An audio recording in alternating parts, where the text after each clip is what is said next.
One thing is clear. He didn't just enter the story, he changed the game. Now his arrival shook hearts, challenged loyalties, and made every episode even more impossible to miss. But as the story reaches its turning point, his biggest moments are only beginning. Ladies and gentlemen, let's give a huge round of applause for the man behind Trepama, Zeke Polina. Hello, Zeke. Please take center stage. Ayan, there you have it. Trepama in the house.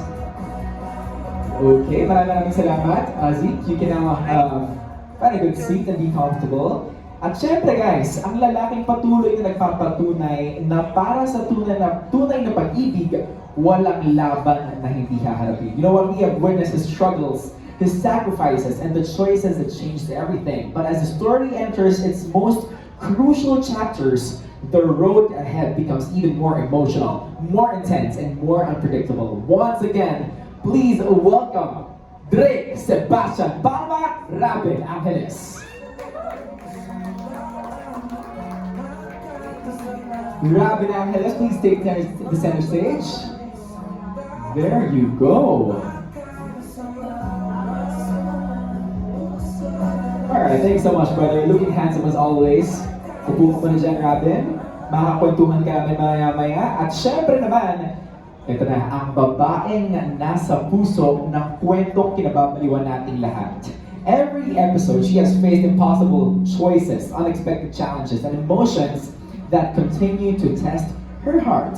But as we reach the second half of the series, the biggest decisions and the biggest revelations are still waiting for her. Ladies and gents, let us all welcome the one and only Alice Perez Angela Muji.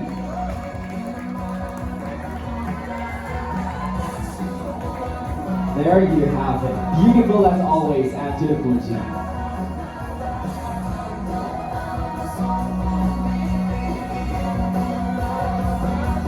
There you have it. Wow. Now can I request all of you guys to please take the center stage para sa isang photo op. One quick photo opportunity for, of course, the cast and Direk.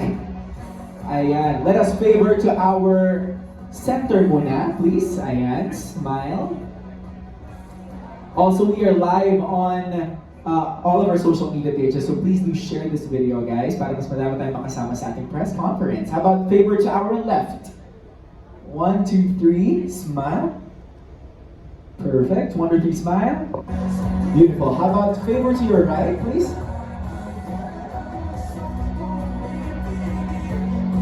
One, two, three, smile. And perfect. Maraming salamat, guys. You can now sit down because we will be starting our question and answer portion. Pero members of the press, this is your opportunity to ask the cast, of course, together with Direk about their experiences and insights into the series. Paalala lamang po to keep your questions relevant and related to the series. Strictly avoid sensitive and personal questions. Please remain respectful, and only series-related questions will be entertained. Ready na ba tayo, guys? Yeah? Okay. So, first on the list, let us have, of course, from TV5, Miss MJ Marfori. Hi, Miss MJ. Hi! Congratulations, guys. Sobrang, of course, as predicted, sobrang successful ng samahan ninyo and Zeke being in on it as well. But how's your partnership evolved as co-actors ngayon, Rabin and Angela, given that, talagang ang dami na rin pinagdaanan ng pinagsamahan ninyo. Nasaan kayo ngayon at what are you working on?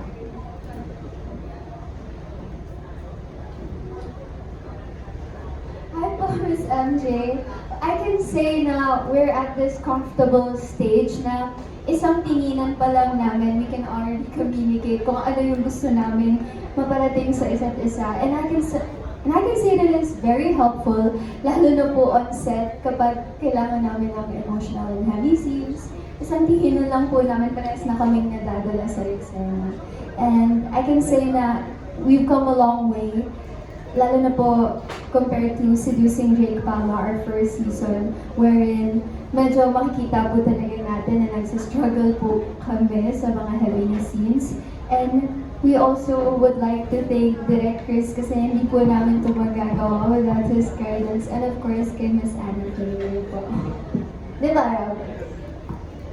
Opo, yun po Miss MJ. Kami ni Angela ngayon mas komportable na kami sa isa't isa. Parang mas komportable na po kami umarte, ganun. Tapos parang mas gets na po namin yung isa't isa kung ano yung kailangan namin gawin para mas madala sa eksena, ganun. Tapos mas nag-uusap na po kami para kumbaga natatansya namin kung paano yung inaarte namin. Kaya malaki rin po yung pasasalamat namin kay Direk Chris and kay Miss Ana Fileo and sa lahat po ng tao na tumulong sa amin, sa lahat po ng tao sa set and sa buong Viva. Thank you po. Grabe, ngayon meron na kayong endorsement, di ba? Yes. Nagsisimula na. And nung wala pa kayong endorsement, si Angela, dami na nireregalo sa'yo, Robin, di ba? Mga kandila. Parang may nakwento ka dating gano'n. And recently raw, totoo ba, may PS5? Hindi PS5. It's a game lang. Binila niya po ako ng game. Palagi ko po kasing kinukwento sa kanya yun. Sabi ko, may naman kami ng UFC 5, binigay niya. Eh kaso, kinuha na ulit ni Hans. Tapos sabi ko, tapos bigla kinabukasan binila niya po ako ng UFC 6. Wow! Ang bilis! Ang bilis. Ang niya, love language and giving. Opo. Ano naman sa'yo, Robin?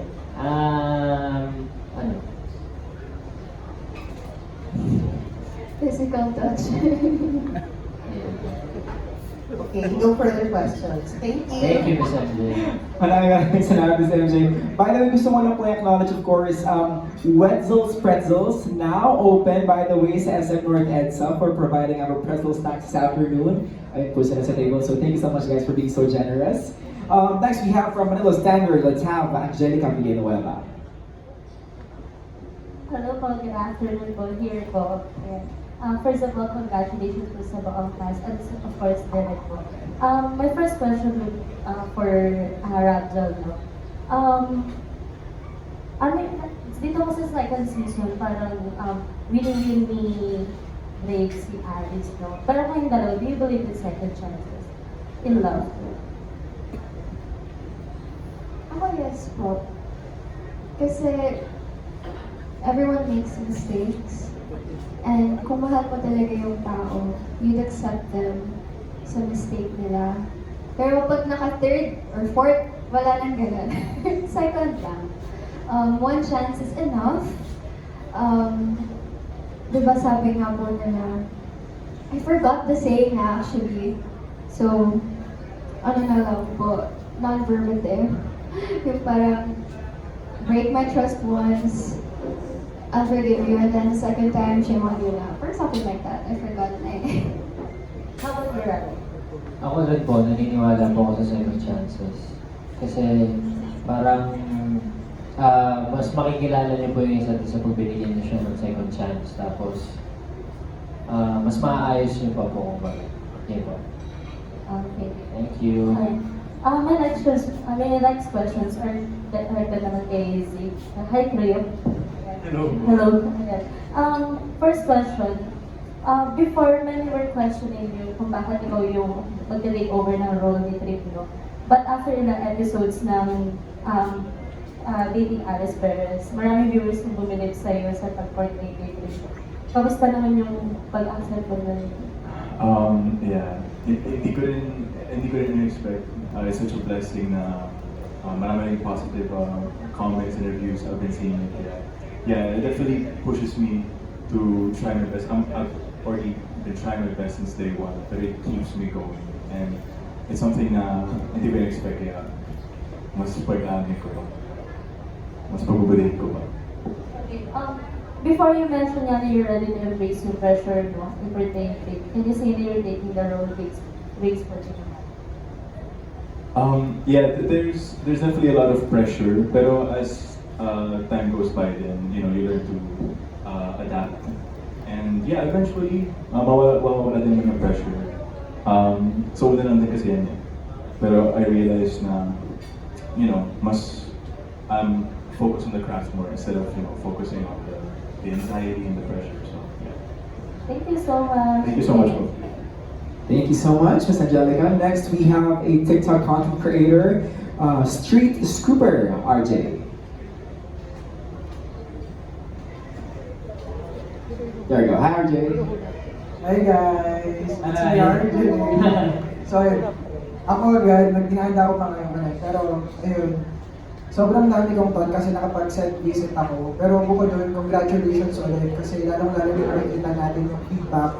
Visible naman yung improvement ng lahat ng series and ng mga actors. Simulan ko lang sa magpapa-thank you muna ako ng mabilis lang kay Viva dahil pinayagan nila ako sa set visit and para i-shoot yung BTS and through Direct. Thank you, Direct.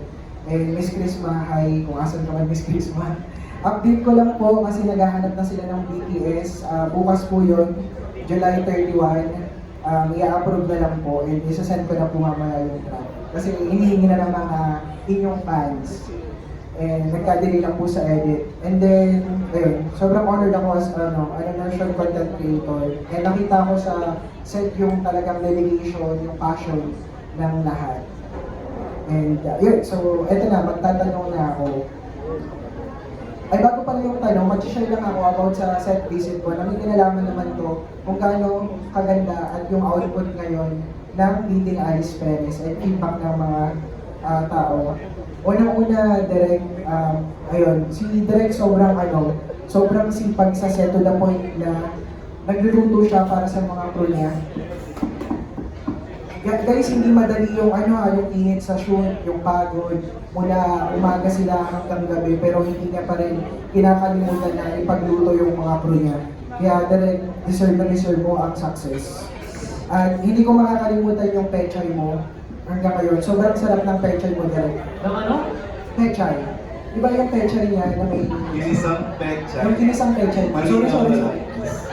Naluto ni Direk. Naluto ni Direk. Ayun. Si Zik naman kung gaano nyo siya nakikita kahapon sa screen talaga, mas lalo na sa personal. Well, siya na nasa BTS pero isa na yun sa grabe yung pagod niya from Las Piñas, from South to North, halos every time yun na nag-shoot sila. And congratulations boys kasi sabi ko nga online, lalong-lalo na yung episode 7, pinatunayan sa pinakita mo lang na deserve mo yung role. Deserve mo yung bagong clip palma. And then si Rab naman, Kois, Rabbit, sobrang na-appreciate kita lalong-lalo na nung ginaguide ni Direk si Angela, tapos naiwan tayo dun sa tapat ng monitor. And then bigla, ang random, pero ang biglang sabi mo, sobrang pinag-uusayan mo para ma-improve na yung performance mo from season 1. And nakita ko kahit sa'yo kung gaano ka-concern and kung gaano mo gustong mas gandahan yung project para sa mga nag-a-anticipate sa inyo. So, ang galing. And then, syempre, Miss Angela Muji. Ayun, grabe, sobrang sipag ng ni Angela. Kasi to the point na hindi ko alam kung matatandaan mo to. Kausap ka namin, tapos pagkalingon namin biglang tulog ka na. And hindi kami magtataka kasi ang daming iyak mo din dito sa sa series na to. Pagod yung utak mo, katawan and everything. And then, may one time na hindi ka talaga malapitan kasi nasa yung character mo. Ganun ka-effective talaga na actress. Dalang-dala mo yung role mo. Ayun, so ito yung question ko. Ito pa yung question. So ang question ko is, bilang kayo, hindi bilang character nyo ano yung masasabi nyo sa mga character nyo? Kung may sasabihin kayo sa character nyo, na tayo, episode 7 na tayo. So ano yung feedback nyo sa mismong character na pinoportray nyo as you And yun din, ganun din kay Direk, yung tanong ko, ano yung masasabi mo sa takbo ng mga nangyayari ng mga characters as personally. So, kay Rab muna siguro. Isa lang po masasabi ko, kumalma kayo at mag-usap-usap. Yun lang, ang dami na nangyayari masyado. Matindi ng matindi. Ako naman kay Alice, maybe distance yourself muna sa kanilang dalawa para hindi mo sila saktan pati sarili mo. I think you need to reflect mag-isa. feel like I wouldn't just say something. I feel like the first thing I do is I hug Trip. I feel like he's gone through a lot din. We can't deny na syempre may side din si Trip na nagpapakita na ng red flags, pero I do believe na it's coming from a genuine place talaga. So yeah, he's definitely a fighter. He really does fight for his love. But I would say na, I think there has to be some boundaries and limits at some point, you know. Sometimes he has to stop, sometimes he has to chill, so yeah. There you go. I believe we have to cut that for now kasi medyo mahaba pa yung line of natin question. But thank you so much. We appreciate all of that. Thank you so much, Sir RJ. Let's proceed with a random Republica, Miss Kate Adahar. Hi, Miss Kate.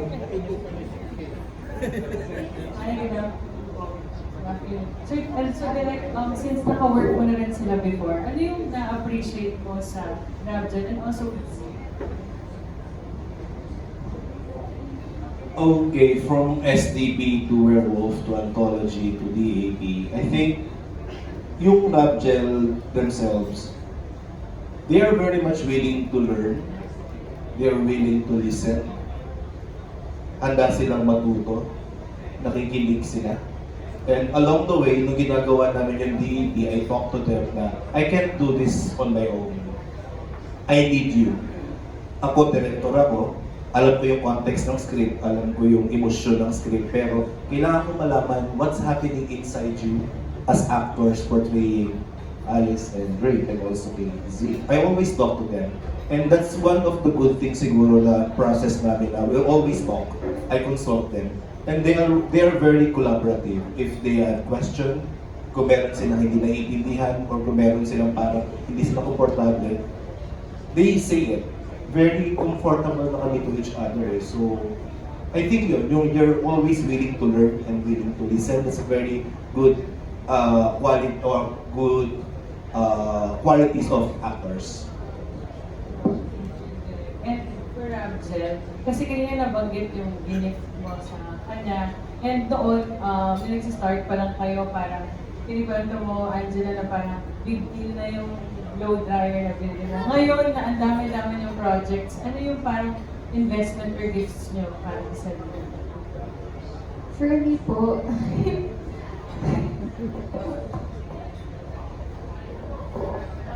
ang investment ko po for myself siguro is yung jewelry.